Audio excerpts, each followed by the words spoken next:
Thanks for tuning in to another episode of the Urban Scope podcast, where we talk music, sports, and things of the sort.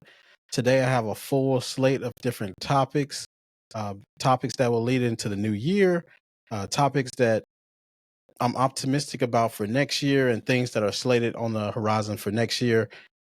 So, I'm very excited about today's topics.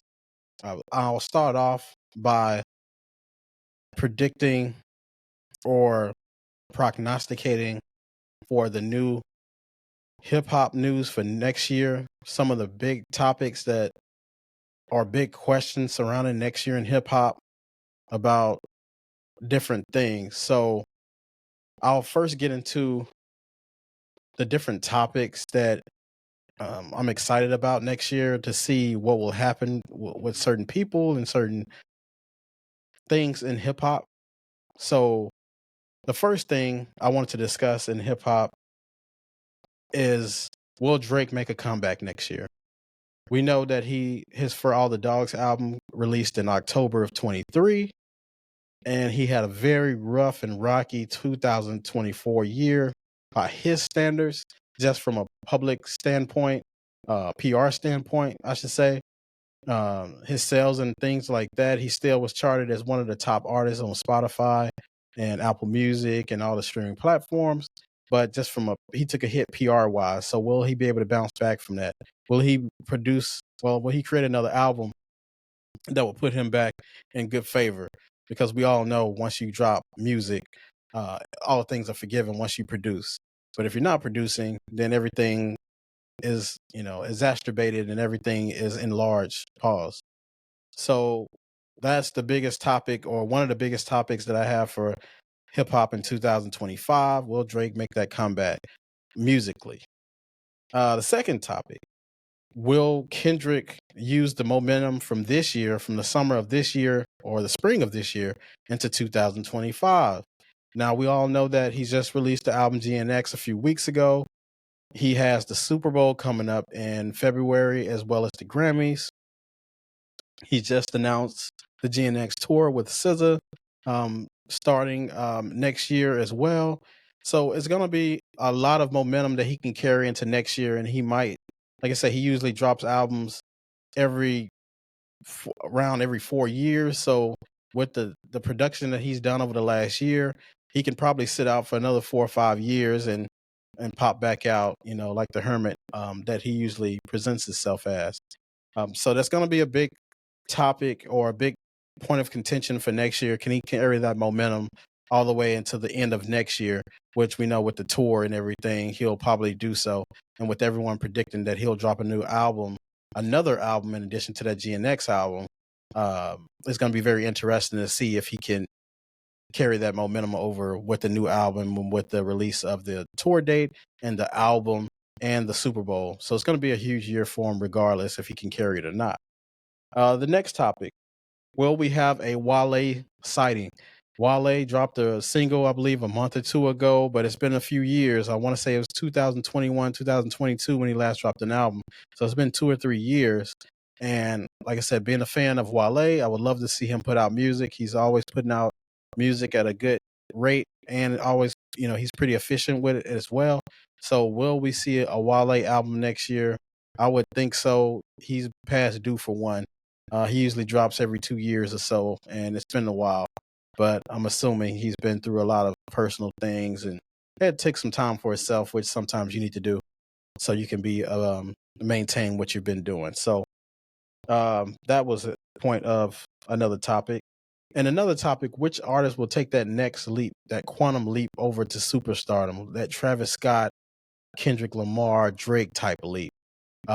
Well, Kodak Black has been kind of, teetering between the, being mainstream, and, a lot of things have set him back legally. Will he make that leap? Lil Baby, will he make the leap? Will he make that comeback and make a leap as well? There's a lot of different younger artists that I'm not on a lot of younger artists, but which artist will take that leap? It'll be interesting to see who actually takes that leap next year as far as hip hop goes. Maybe even cross over into mainstream. Will the numbers the hip hop sales increase or will they decrease?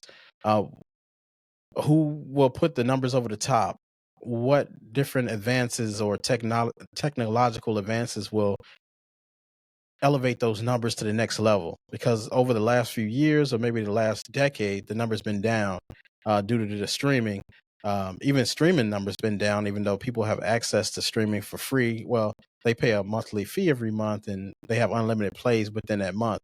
So will the streaming numbers go up? Will things help the streaming numbers? Unlike, probably during COVID, the numbers were up because everyone's home, bored, and didn't have anything to do. So will those numbers elevate next year in 2025? Um, will we have a Frank Ocean album release next year? He's been past due. It's been several years since we had an album. He performed at Coachella earlier this year, I believe. He's been putting out like little snippets here and there, but nothing concrete as far as Frank Ocean. And he doesn't make a lot of appearances. So we need more of a Frank Ocean sighting more than we need a Wale sighting in 2025. Hopefully he will release something. Like I said, I've been long awaiting an album or some kind of music from Frank Ocean that we simply just haven't had in the last 3, 4, or 5 years, I believe. So Frank Ocean is another one. Will they solve, and it kind of goes with the one I said before, but will they solve that streaming crisis in hip hop or in music in general to figure out how many streams actually equals how many, monetary? Will the money equal up to the streaming in hip hop next year or in music, like I said, in general? Will they figure out that streaming crisis as far as um, financial numbers goes? Um, Will Clips finally drop their album next year? Pusha T actually released or said recently, I think it was today, it was released that he said the album is done. It's in his phone, and he's just waiting to put out the album. No Malice went, the religious route, so he's been out of rap for over a decade and a half, I believe. So will he return to form on this new album that they expect to release within the next few months? I believe they're planning to drop it in the first quarter of 2025. So hopefully they will release that album, and we will get the old clips that we got from the grinding days. So something very exciting to see in 2025. The brothers back at it, back in rare form. Let's see if they can do it again. So that's the topics for hip hop in 2025. The consensus topics that I've come up with, the questions that I want answered in 2025, and we'll see if they come to form. And we'll just stay tuned, and we'll keep you updated on those as well. So shifting gears a little bit to sports, um, the NFL receiver crisis is kind of becoming an issue, not just recently, but over the last 2 or 3 even decades. So NFL receivers are generally or consistently called divas just because they complain about not getting the football. They make complaints about losing. It's a lot of, they wear emotions on their sleeves, so to speak. And there's been a lot of talk about receivers and are they more trouble than they're worth and things of that nature. So I'll get into recent wide receiver drama over the last week or so. Debo Samuels, he tweeted, I'm not struggling at all, just not getting the ball. So people took that as a shot at his quarterback, Brock Purdy, which is a fair assessment. AJ Brown as well, he said problem is passing when they asked him about what can the Eagles do better as far as a team. Even despite their winning streak, uh, he's still complaining or has complaints, and maybe there's some credence to his complaints about not getting the football enough, which he's a prime time receiver. He's a big receiver who requires a lot of targets, but he's not getting those as much. And we'll kind of get into both sides of the quarterback's position and the receiver's position as far as who's to blame or just the general politics of the situation in general. So Devontae Adams, also a teammate of AJ Brown for the Philadelphia Eagles, he also expressed the passing game can be better, which every aspect of the game can be better. No team's perfect, right? So, but this is, like I said before, this is not a new crisis or a new problem for teams. Like I said, this issue goes back decades. Um, just to give you a history, Keyshawn Johnson, who made his name in the late '90s, early 2000s, mostly early 2000s, he was a known wide receiver for the Bucks and the New York Jets, and he even came out with a book said, "Just give me the damn ball." Just talking about, hey, give me the football, we can win. Just give me an opportunity. Terrell Owens, he campaigned for Tim Rattay in favor of his quarterback Jeff Garcia, and he always talked about not getting enough catches and complaining about different things in the game. So he became untouchable towards the end of his career, and he could probably play longer if it wasn't for the stigma or his attitude when it comes to the media and just throwing his teammates under the bus. Antonio Brown, we know about him. He complained about Ben Roethlisberger being his quarterback when he played for the Pittsburgh Steelers. He had a problem with Tom Brady once he left the Tampa Bay Buccaneers after they won the Super Bowl. So, I can go on and on, but the Steelers seem like they had the biggest issue with wide receivers.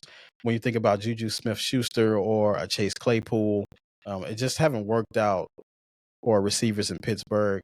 They've accumulated a lot of talent, a lot of big names, a lot of production, but when it seems like chemistry in the locker room, it just didn't pan out.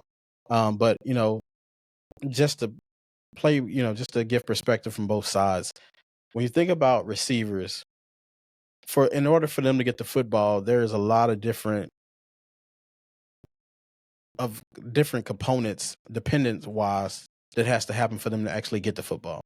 So the center has to snap the ball to the quarterback.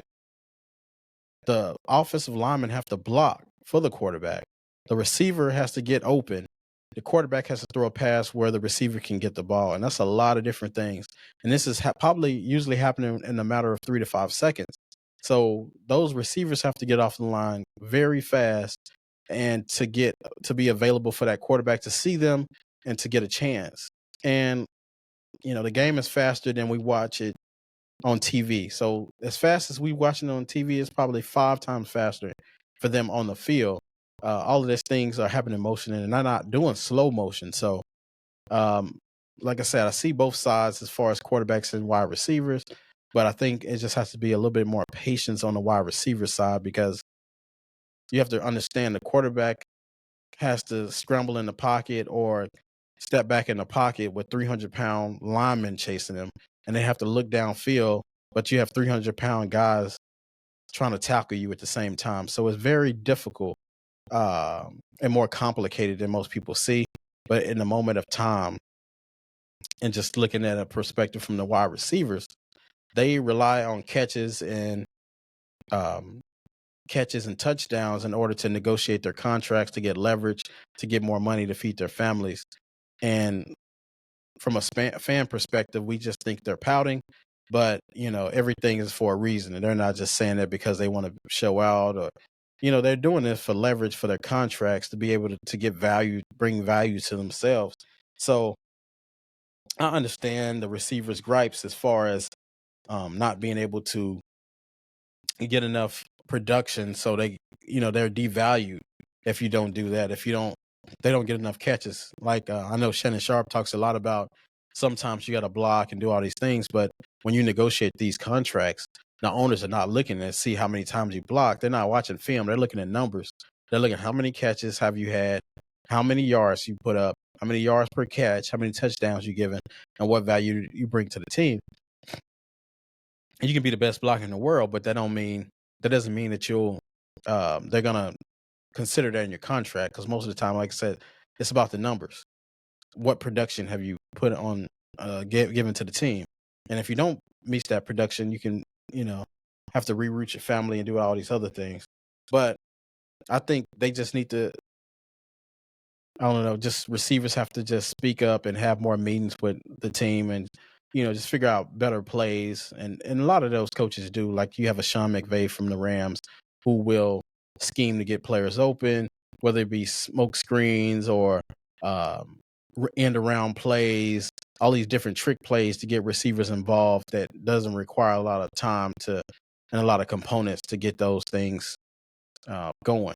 So it's just got to get more creative with the play calling. I think a lot of stuff that you have to throw the ball field and do things like that.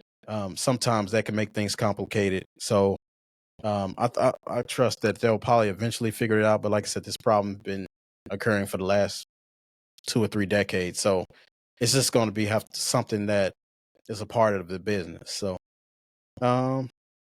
switching gears even more to the entertainment field. So here on Urban Sports Podcast, or Urban Scope Podcast, sorry, we talk a lot of sports and we talk a lot of music. Now, I've been trying to incorporate entertainment into the mix, but entertainment news has been kind of slow lately. So I had to get a little creative this week with the entertainment news.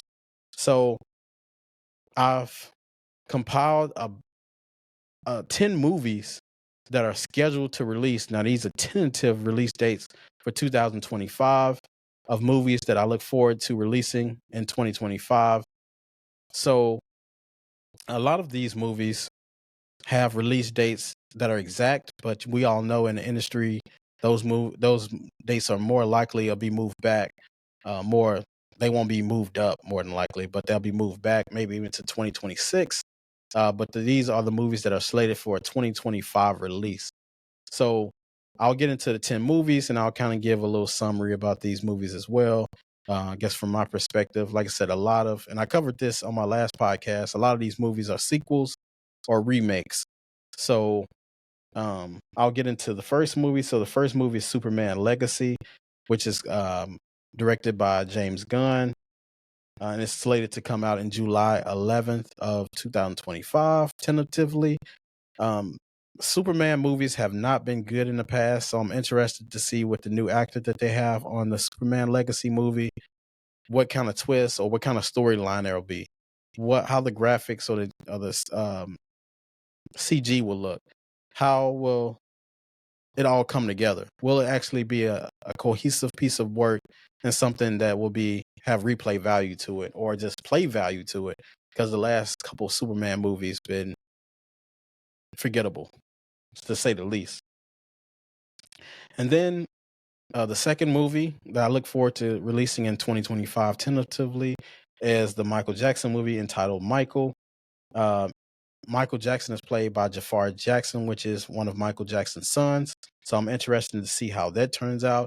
And it's directed by Antoine Fuqua, who's done a lot of Denzel Washington movies and a lot of movies, black movies. So I'm interested to see how that goes. It's slated to release in October 3rd of 2025.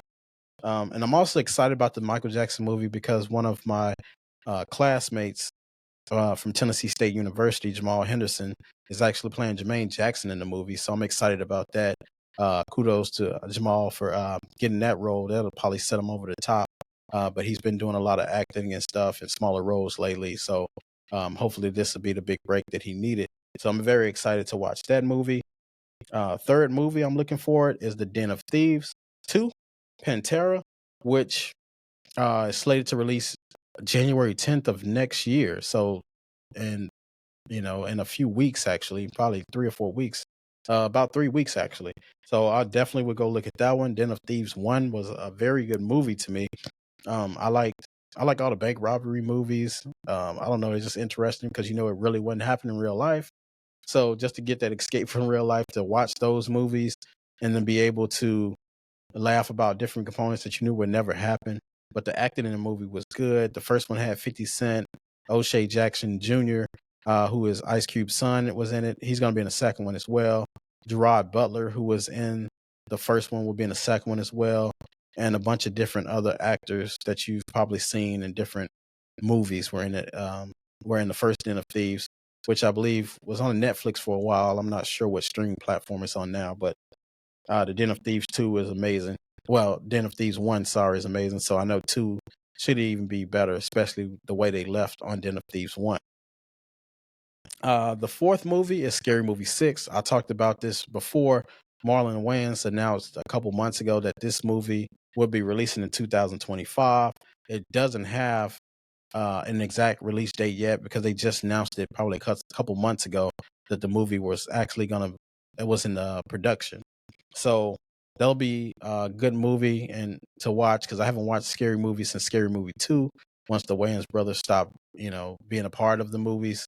So from 3 to 5, I didn't watch those because, like I said, it was a whole different vibe and it was cheap to me and it wasn't the same comedy. So, but the Wayans brothers will be a part of that one, this movie, and Rick Alvarez as well. And then the next movie is Saw 11. I don't know why, but I love those Saw movies, and I love horror movies, which I'm not watching those on a typical day. But when I go to the movies, I like watching those just because, like I said, a lot of this stuff wasn't happening in real life, but it's an escape away from real life. But that movie slated to come out September 26th of next year, which I kind of predict it'll get pushed back a few weeks for Halloween season. So I didn't check the cast on it, but I'm pretty sure the original Jigsaw character will be in there some kind of way, whether it be retroactively or actively in the movie. So um, the next movie is Last Friday. I covered this one last week as well. I'm very excited about Friday. It's been, I think 2002 was the last Friday movie, and he's been trying to get it done and pitching all these different scripts, and they've been getting denied. And a lot of characters have since passed away since the last Friday, since Friday After Next back in all the way in 2002, which seems like an eternity. But like I said, it'll be interesting to see what the script will be about and if it actually releases in 2025. Like I said, it's tentative, so they're expecting it to come out in 2025. So let's hope that that remains true. Halloween Aftermath, another installment in the Halloween series is coming out October 17th, 2025, which I kind of predict that'll probably stay true since it's around the Halloween season. So usually those movies come out in October just to keep up with the seasons. And since it's called Halloween. But for some reason, I love the Halloween movies. Me and my wife watch those all the time. Um, just the acting on it is funny as well. It's the general scary movies where people are falling and doing all this different stuff. Good times. Um, the next movie is scary. The next movie is Sister Act 3 with Whoopi Goldberg, and actually Keke Palmer is in this one. So I don't know if she's playing Whoopi Goldberg's daughter or not. There's been a while since they have released a Sister Act movie. It's been decades, so it's going to be exciting to see that come back to screen, and if they can actually live up to the Sister Act hype. That's they have big shoes to fill, but at least some of the original characters will be in Sister Act 3, or at least slated. And then the next movie is Friday the 13th, Blood Loss. It's supposed to come out in March of next year. I don't know if they'll push that back as well. It's a horror movie, and usually those come out around October, September. So we'll stay tuned to see when that movie actually released. I'm not a huge fan of Friday the 13th, but I had to pick 10 movies, and that was probably one out of the hundreds of movies that I saw that I was actually interested to see without reading the storylines. And lastly, Mortal Kombat 2 is slated to release October 24th of next year. Not a big fan of Mortal Kombat, but like I said, I had to pick 10 movies. So that was one of the movies, and I was a big fan of the video games growing up. Especially the arcade type games where you put the quarter in and play the games and play people. Very good times. Brings back a lot of nostalgia. So those are the movies that I am looking forward to releasing in 2025. I'll put a poll up or a survey up, and you can tell me which movie do you look forward to seeing the most, and I'll leave a blank tab for other movies, and you can just leave a comment of the movie you look forward to seeing most in 2025. So something else I'm looking forward to or looking to see how it'll work is the NCAA president, Charlie Baker, recently came out and said that they were exploring expanding the NCAA men's basketball or men's and women's basketball tournaments to 62 or 76 teams. So currently there are 68 slots in the NCAA tournament for men and women's college teams. So they're looking to expand that um, by up to 8 games. I mean, by 8 teams. So they'll open up 8 more spots, making the brackets a lot larger. And I'm kind of up in the air about this one. Because recently we've seen a lot of expansion with the playoffs and with the postseasons of leagues, of different leagues, whether it be college or professional.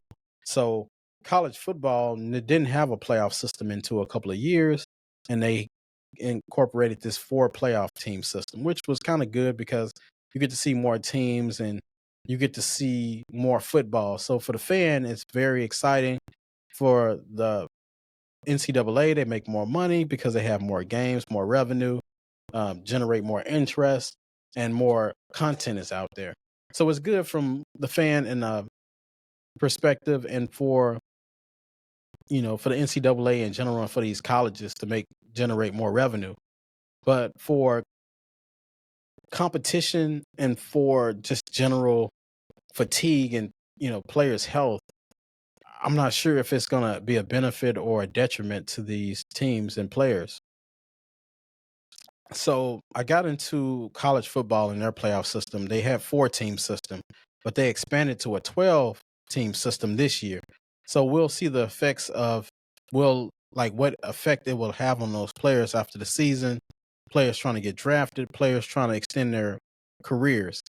So from going from 4 to 12, you create more opportunities for these teams. I mean, for these schools, but at the same time, are you creating more opportunity for failure, for more injuries, more fatigue, more wear and tear for people trying to get drafted? Because you'll add more games, more snaps, and all of these teams, they micromanage all of these things for the return on their investments to see if they're getting the best bang for their buck, so to speak. So you have college football going from no playoff system really to 4 teams to 12 teams. Then you have the NBA who incorporated the play-in system, which the first 1 through 6 seeds are guaranteed a spot in the playoffs, and 7 through 10 have to play and fight for those last 7 and 8 seeds. So that's creating more wear and tear as well. And those stats from the play-in tournaments don't count towards anything. So that's another detriment for the players. You play extra games, but I don't even think their pay is incorporated in those games, which, they make a lot of money. So a lot of people don't think about that, but that's something to think about as well.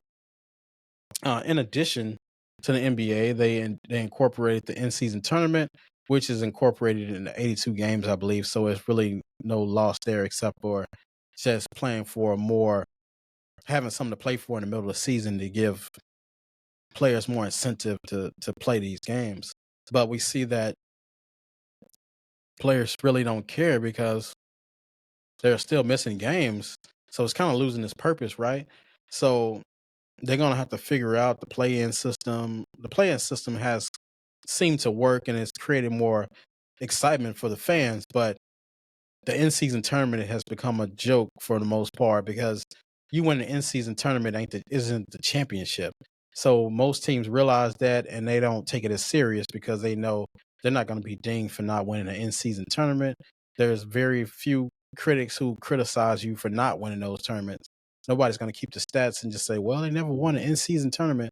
It's about the end of the year and winning the championship. So, but I digress on that point. But just when I thought about the NCAA and Charlie Baker looking to expand the March Madness tournament in March, it it had me to thinking from a perspective, not just from a revenue, because I know he's thinking about revenue and thinking about generating more fan excitement and things like that. And with the numbers kind of slipping in men's college basketball, which I covered last week, he's trying to create or generate more excitement, more optimism. But when I thought about it, I just thought about are we killing competition for these teams? There's not, when you create more spots, you create more room for error for these teams because they say, hey, we can lose 5 or 6 games and still make the tournament, or we can lose 12, 13 games and make this tournament still. And is that going to make players kind of, lose that edge? Will it lose the excitement? I think if you wanted to generate more excitement, you would decrease the amount of teams that are available in the NCAA tournament. That will make players play harder. That will make every game count more. That will create more competition. It will make games more exciting because fans will know, hey, they only got a certain amount of games to play. And, unlike a MLB who plays 182 games, I believe, it's just too difficult. Well, 162 games that MLB plays. It's very difficult for the average fan to keep up with. Most fans don't watch MLB until the playoffs, so it's very difficult to keep up with that. It's a lot of fan fatigue that they create. So hopefully this NCAA expansion will create that more excitement and more players will stay healthy generally, and things will increase for that college basketball game, because right now it's struggling, and I think they're just throwing things at the wall hoping something sticks, and this seems evident of that. So I'll keep an eye on it, on the tournament, and like I said, they haven't approved anything yet. It's just talk right now, but it'll be very interesting to see if they get that passed. Usually when they talk about it, they get it passed and experiment, and usually they keep it. So I'll keep an eye on it and see what are the effects on the players and fans and coaches and things like that if this plan is implemented. Lastly, on today's topics, I watched the DJ Vlad interview with him and DJ Academics, and they were discussing album sales, which is a big point on my show recently.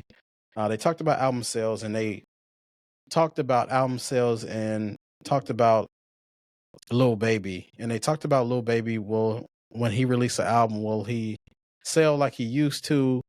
And they talked about, are sales and first week numbers important? Because Academics made a point that, numbers are everything. Numbers, people who don't um people who don't care about the numbers or say they don't care about numbers are not putting up numbers, and they're just trying to justify for why they're not putting up these numbers. Now, some of that might be true. Like I said, two things can be true. People cannot care about the numbers, and then people can also just kind of dismiss the numbers because they're not making the numbers. But from a fan's perspective, we don't really care about what you sell. We just care about the content.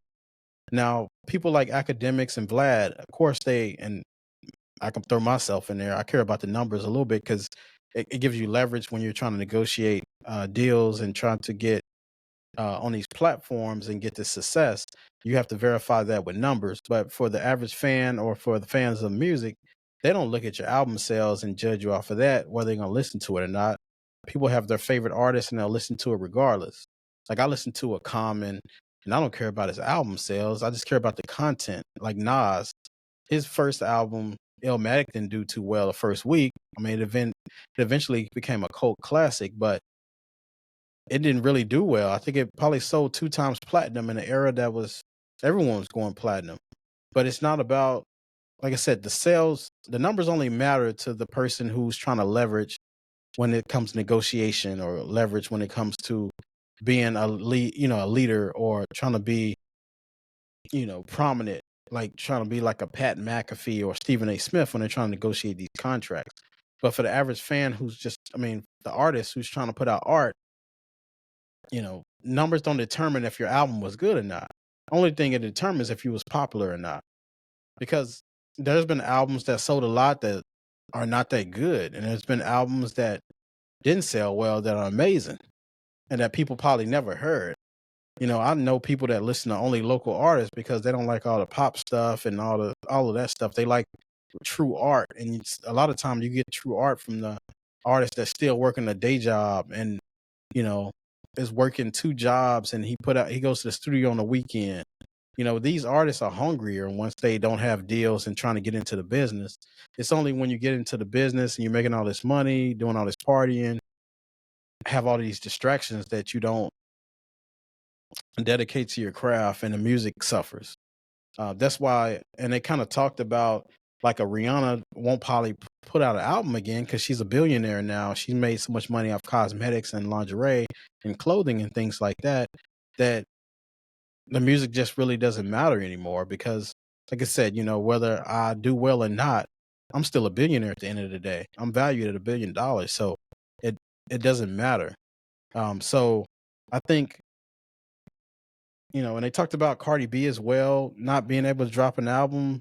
And Vlad thinks it's because she's scared to flop. But like I said, she's popular. She's not going to flop.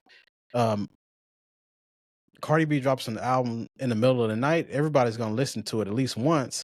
So she's going to get 500,000, equivalent sales in probably the first week off of just hype that she's dropping the album. I don't think it's that. Like I said, it's a lot of things that go into dropping an album, and there's a lot of distractions. She's rich now, so there's not a need to drop albums like she needs the money or anything.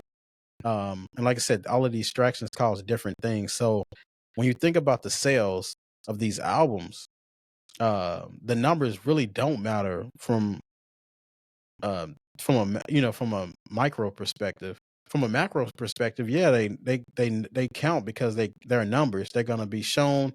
They're going to be used in meetings, and when you're talking about who's the better artist, those numbers are going to come up.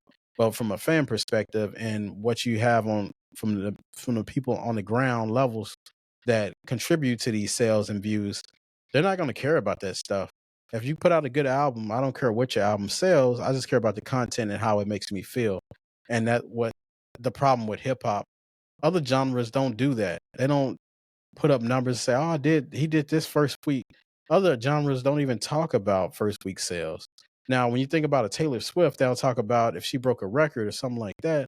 But if her numbers slip a little bit, they don't bring that up because it's about the content. It's about the way the music makes you feel, and that's the problem with hip hop now. It's become very materialistic, and it's become very sale driven and number driven. Like what happened to the art back in the day? People used to go to platinum all the time. They didn't care about the sales as much. They cared about the art. They cared about being the best at what they were doing. And hip hop has lost that flavor, and they lost that drive to do so. When academics and Vlad were talking about these things, it just showed me that how far hip hop has failed and how far hip hop still needs to go and how it needs to recover back to its original form if it wants to get back to the golden days, which seems like we're very far from it now with all the moguls and people we looked up to in hip hop are being demonized now and they're being scrutinized in the media. And like I said, we have to create new memories now because those seem to be fading away. So I'm gonna get off my soapbox about hip hop and just like I said, I'll keep an eye on it, but like I said, hip hop has a long way to go, and it's just kind of sad to see that it's turning into this now. So, thanks for tuning in to another episode of Urban Scope Podcast, and then until next time, I'll see you next time.